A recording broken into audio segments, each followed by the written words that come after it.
তিনটি জিনিস নিয়ে অনেক আলোচনা।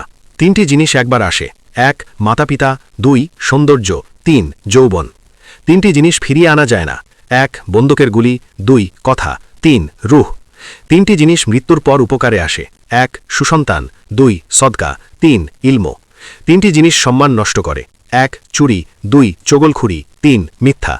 তিনটি জিনিস পেরেশানিতে রাখে: 1 হিংসা, 2 অভাব, 3 সন্দেহ। তিনটি জিনিসকে সর্বদা মনে রেখো: 1 উপদেশ, 2 উপকার, 3 মৃত্যু।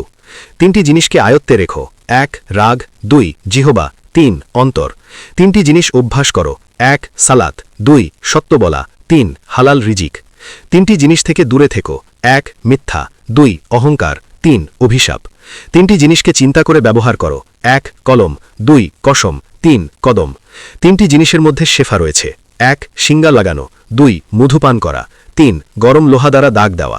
তিনটি জিনিস অতি প্রয়োজন: 1 উস্তাদ পরম, 2 দোকানদার নরম, 3 নারীদের শরম।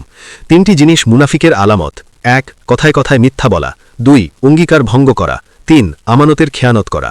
3 ব্যক্তিকে সাহায্য করা আল্লাহর জন্য ওয়াজিব হয়ে যায়: 1 যে ব্যক্তি জিনা থেকে বাঁচার উদ্দেশ্য বিবাহ করে, 2 যে গোলাম মালিকের সাথে মুক্তিপণ আদায়ের জন্য চুক্তিবদ্ধ হয়, 3 যে ব্যক্তি আল্লাহর রাস্তায় বের হয়।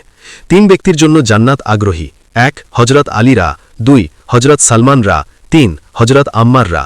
3 ব্যক্তির রক্ত প্রবাহিত করা হালাল: 1 বিবাহিত ব্যক্তি জিনায় লিপ্ত হলে, 2 আল্লাহ ও রাসূল এর বিরুদ্ধে অস্ত্র ধরলে, 3 কাউকে অন্যায়ভাবে হত্যা করলে। 3টি কাপড় পুরুষের জন্য: 1 জামা, 2 লুঙ্গি, 3 চাদর। 3টি জিনিস যত করা হয় তত বাড়ে: 1 ঘুম, 2 খাওয়া, 3 ভয়। 3টি জিনিস ব্যতীত ইলেম আসে না: 1 ভয়, 2 ভালোবাসা, 3 ভরসা। 3টি জিনিস কিয়ামতের দিন আরশের নিচে থাকবে: 1 কুরআন, 2 আমানত, 3 আত্মীয়তার বন্ধন। 3টি বিশেষ উপকার রয়েছে কুরআনী কারিম তেলাওয়াত করলে: 1 দিলের জং মুছে যায়, 2 আল্লাহর মহাব্বত বৃদ্ধি পায়, 3 প্রত্যেক হরফে কমপক্ষে 10টি করে নেকি হয়।